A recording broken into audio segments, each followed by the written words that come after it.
چلے اسی تنخواہ میں سے جب بندہ بڑے بیٹے کی شادی کر کے بہو بیاہ کے لے آئے تو پھر بھی کام چلتا ہے، اور جب اس بیٹے کو اللہ بچے عطا کر دے تو اسی گھر میں، اسی آنگن میں، اسی چھت کے نیچے کام چلتا ہے، تو پھر تو مان جانا کہ چلانے والا تو نہیں، چلانے والا کوئی اور ہے۔ پھر تو مان جا کے چلانے والا کوئی تو اس وقت جب تنخواہ تیری لگی تھی تو کہتا تھا ابا ابھی میری شادی نہ کر، میں بیوی کو کیسے کھلاؤں گا؟ تو وہی شخص ہے جس کی چھت کے نیچے پھر 1.5 درجن پوتے بھی پل رہے اور گزارا ان کا بھی ہو رہا ہے۔ تو رزق کا ذمہ کس کا ہے؟ اللہ کا ذمہ۔ اب ہمیں پتہ ہے پہلی بات تو پریشانی اس لیے اتار دینی چاہیے کہ ذمہ ہمارا ہے ہی نہیں۔ اب دوسری بات یہ کہ ذمہ داری کس کی ہے؟ اللہ حکیم بھی ہے اور علیم بھی ہے، حکیم بھی ہے اور جانتا بھی ہے اور اسے پتا بھی ہے کہ دینا کس طرح ہے۔ اب ہم پتہ کیا کہتے ہیں؟ کہتے ہیں وہ جو بندہ پجاروں میں بیٹھا ہے وہاں اسے نہیں بیٹھنا چاہیے تھا، اور میرا حق تھا۔ تجھے زیادہ پتا ہے کہ اللہ کو؟ بول کے بتانا کس کو پتہ زیادہ ہے؟ کیوں جی؟ تو آپ اصل ٹینشن پتہ کب لگتی ہے؟ جب بندے کہتے ہیں نہیں وہ پجاروں میری تھی، میرا حق تھا۔ وہ جب گزرتی ہے نا پاس سے مہران کے تو مہران والا ٹینشن بڑی لیتا ہے، حالانکہ اللہ کو زیادہ پتا ہے کہ وہ حق۔ ایک بات اپنے ذہن میں یاد رکھ لیں، رٹ لیں کہ جو میرے لیے بہتر تھا میرے رب نے مجھے دے دیا، اور بات ختم ہو گئی۔ بس وصل اچھا ہے نہ فراق اچھا ہے، یار جس حال میں رکھے وہی حال اچھا ہے۔ بس جو میرے حق میں بہتر تھا میرے رب نے مجھے، مسئلہ یہ ہے کہ تو اس پہ راضی ہونے کو تیار نہیں۔ حضرت علی کرم اللہ تعالیٰ وجہ الکریم نے میرے نبی پاک کی ایک حدیث بیان کی ہے، اور جناب علی جب یہ حدیث بیان کیا کرتے تھے تو حضرت مجاہد فرماتے ہیں یوں لگتا تھا کہ جیسے حضرت علی ہمیں ہر پریشانی سے نکال رہے ہیں۔ مولا علی شیر خدا رضی اللہ تعالیٰ عنہ فرماتے ہیں کہ مجھے میرے نبی پاک صلی اللہ علیہ وسلم نے ایک طریقہ دیا تھا ٹینشن فری ہونے کا۔ آپ فرماتے ہیں مجھے تو بڑا راس آیا ہے، تم بھی اگر کر لو گے تو تمہیں بھی فائدہ دے گا۔ کہا وہ کیا؟ حضرت علی کہنے لگے محبوب علیہ السلام نے فرمایا تھا لوگوں تم اللہ کے دیے ہوئے تھوڑے رزق پہ راضی ہو جاؤ، وہ تمہاری تھوڑی عبادت سے تم سے راضی ہو جایا کرو۔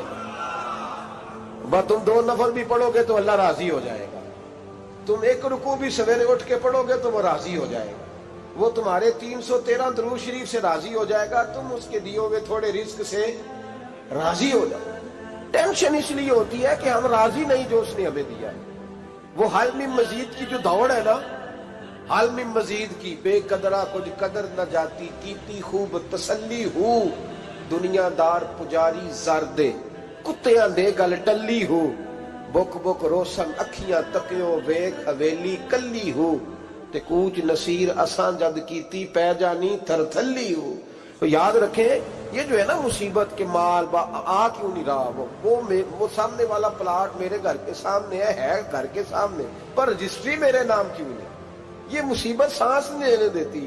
موٹر سائیکل کھڑی کرتا ہے نا جب آ کے دکان سے روٹی کھانے آتا ہے، دفتر سے گھر آتا ہے، کاروبار سے آتا ہے، تو جہاں موٹر سائیکل کھڑی کرتا ہے وہ ٹینشن بڑی ہے کہ کبھی میری ہو جائے نا یہ والی جگہ، تو میں یہاں بھی بورڈ لگاؤں اپنے نام۔ اس نے مالی پریشانی پیدا کی۔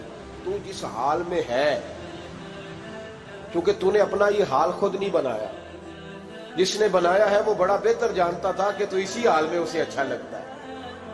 تو اسے اسی حال میں، ایک بزرگ تھے تو ان کی طبیعت بڑی علیل ہو گئی، بیمار ہو گئے، تو اللہ نے آزمائش دی تو کیڑے پڑ گئے وجود میں۔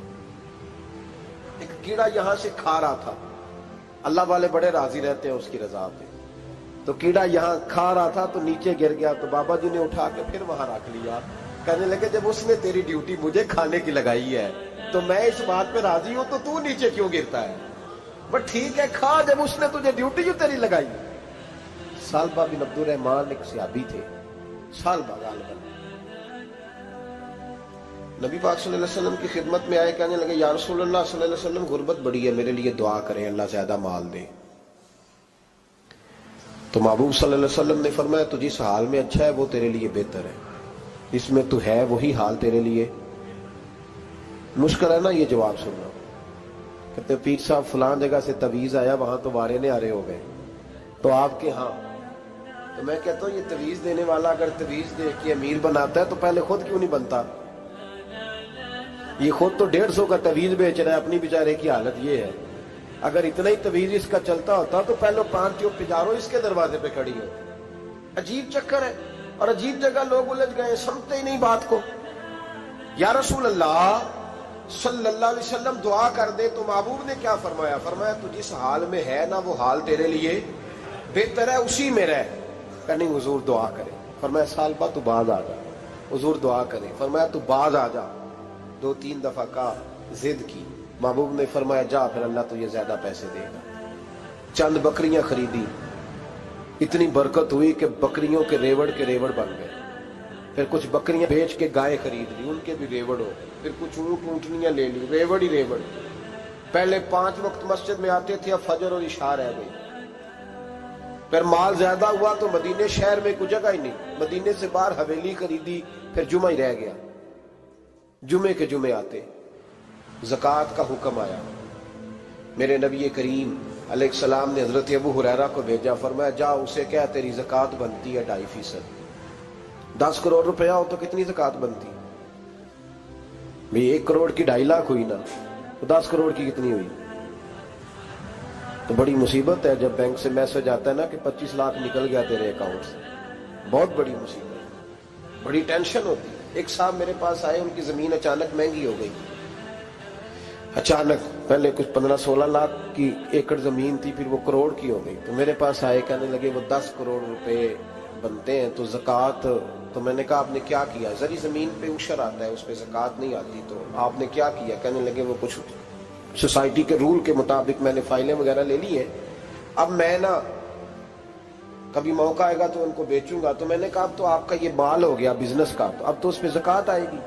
10 کروڑ پہ جب 25 لاکھ سنا تو کہنے لگے فوراً دینی پڑتی ہے کہ تھوڑی تھوڑی سے بھی کام چل جاتا ہے؟ تو میں ان کا چہرہ دیکھنے لگا، میں نے کہا نہیں وہ تو آپ کو پتہ ہے، ویسے حضرت عمر فرمایا کرتے تھے بانٹ کے نہ دو، کوشش کرو کسی ایک کو ہی دو، چلو کسی کا تو کچھ بن جائے، تو ایک کو ہی دینی چاہیے۔ کہنے لگے تو مطلب یہ ایسا ہی حکم ہے؟ میں نے کہا آپ کسی اور سے تحقیق کر لیں۔ اب یہ بھائی لیتے وقت نہیں تجھے ٹینشن ہوئی کہ 15 لاکھ کا کروڑ ہو گیا، تو اس وقت کبھی تو نے کہا کہ یا اللہ، تو یہ کیسی سوچ ہے مسلمان؟ کس طرح کا اس کا؟ ہمارے ہاں جب کسی آدمی پہ حالات خراب ہوتے ہیں نا تو سب سے پہلے وہ اس طرح کرتا ہے کہ جو میں کہیں اللہ کے رستے میں دیتا ہوں پہلے اسے بند کروں۔ جس رستے تجھے آ رہا تھا پہلے تو نے وہ رستہ بلاک کیا۔ حضرت اسماء بنت ابی بکر صدیق کہتی ہیں میں حضور کو مسجد کے لیے، ادارے کے لیے، صحابہ صفہ کے لیے کچھ دے رہی تھی، تو میں نے گننا شروع کیا تو حضور مسکرانے لگے۔ حضور مسکراتے کیوں ہیں؟ تو فرمانے لگی، محبوب فرمانے لگے اسماء اللہ کے رستے میں گن گن کے نہ دیا کر، ورنہ وہ بھی تجھے گن گن کے دے گا، تو اس کے رستے میں بے حساب دے، وہ بھی تجھے بے حساب ہی عطا فرمائے۔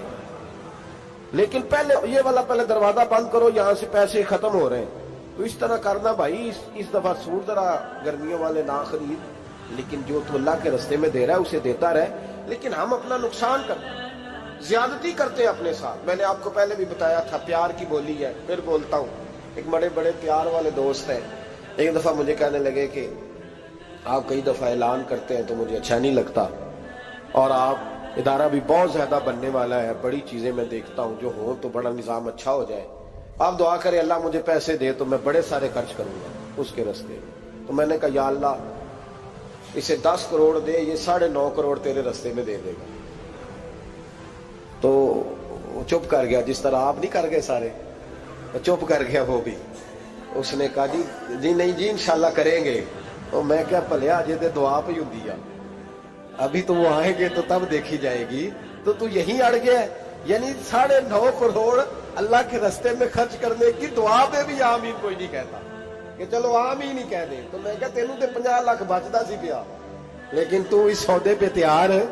جب یہ سوچ ہوتی ہے، یہ غلط سوچ ہے، یہ بات تو اگر تے مسکرانے والی، لیکن یہ سوچ صحیح نہیں۔ حضرت عثمان غنی رضی اللہ تعالیٰ عنہ کہتے ہیں جس وقت نبی پاک صلی اللہ علیہ وسلم نے اعلان کیا نا جنگ کے موقع پر کہ 800 سپاہیوں کا خرچہ چاہیے، کہتے ہیں میرے پاس 600 کا تھا۔ یہاں ایک روایت میں حضور نے 1000 کا اعلان کیا تو میرے پاس 800 کا تھا۔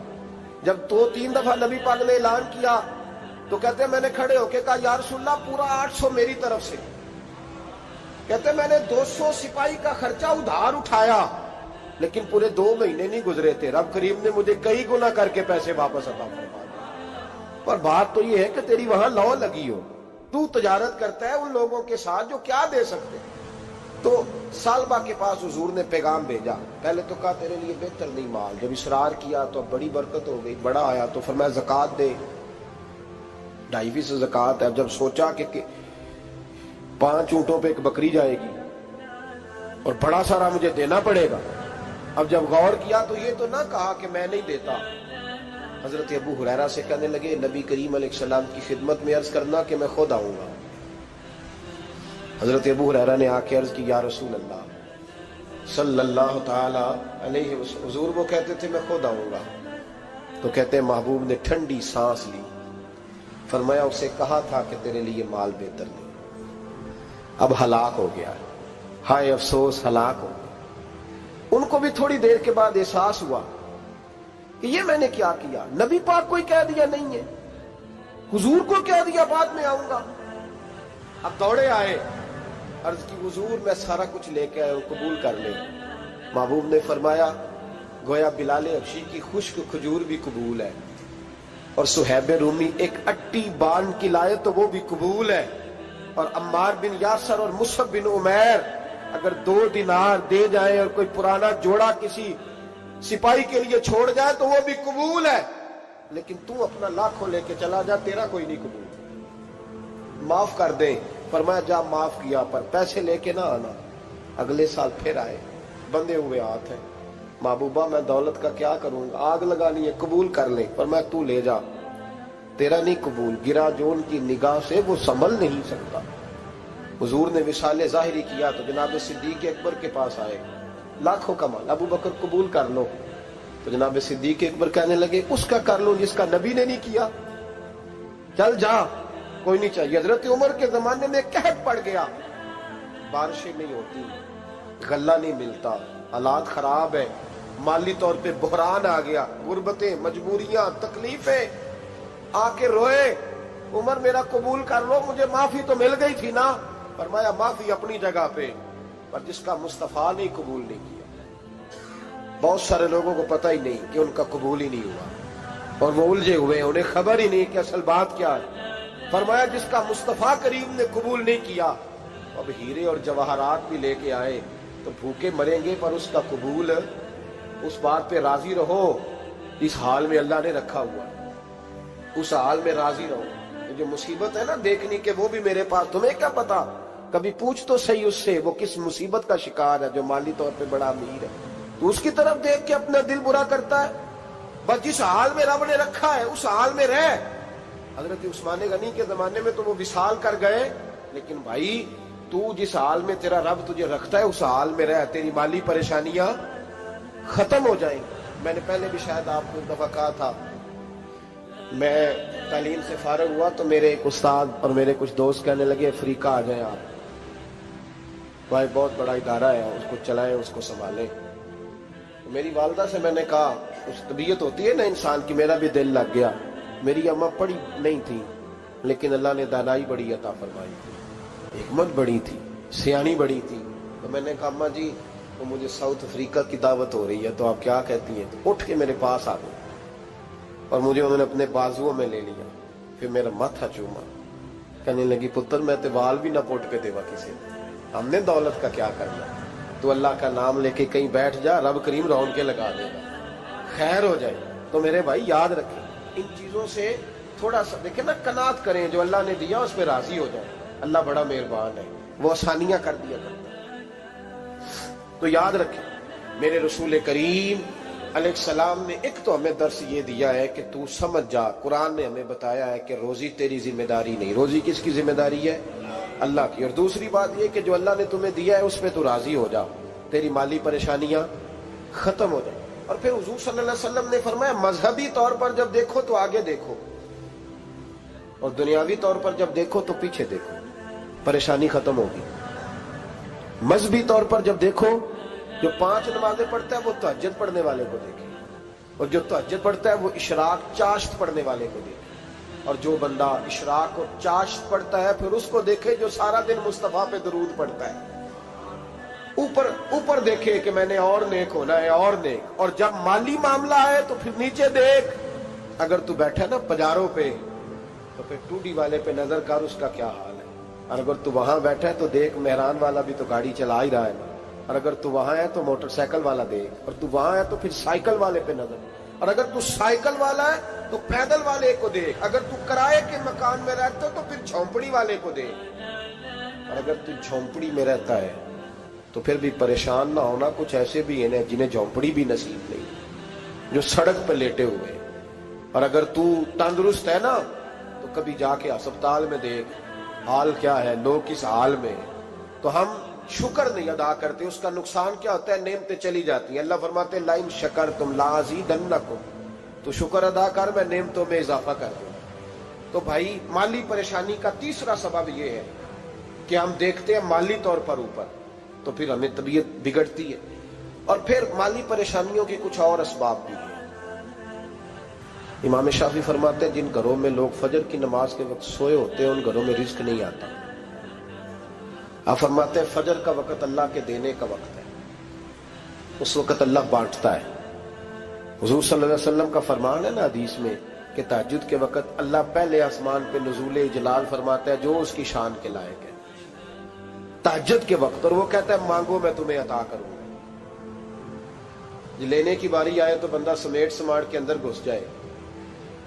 ہمارے ہاں یہ ہوتا ہے کہ عشاء کے بعد بچے بیٹھتے ہیں موبائل لے کے، تہجد کا وقت آتا ہے تو ان کی آنکھیں بند ہونی شروع ہوتی، تو لینے کے وقت تو سویا تھا، تیرا مسئلہ کیسے حل ہوگا؟ بھائی جب کوئی آدمی خیرات بانٹ رہا ہو تو جو پیالہ پیچھے کر لے اسے ملے گا؟ کہتے اس وقت آنا جب میں بانٹ رہا تھا، اب تو کدھر آ گیا ہے؟ مثال دے رہا ہوں. تو فجر کا وقت مانگنے کا ہے، تو ساری رات تو گزر گئی گیمیں کھیلتے، ٹی وی دیکھتے، اور جو لینے کا وقت تھا تو سو گیا، تو کیسے آئے گا تیرے پاس؟ تو اٹھے سویرے بندوں سے مانگ کے دیکھ لیا، بڑی عزتیں خراب ہوئی. فجر کا وقت اٹھ کے جھولی پھیلائے. میرے رسول پاک علیہ السلام فرماتے ہیں، رب فرماتے ہیں جب بندے میرے آگے جھولی پھیلاتے ہیں مجھے شرم آتی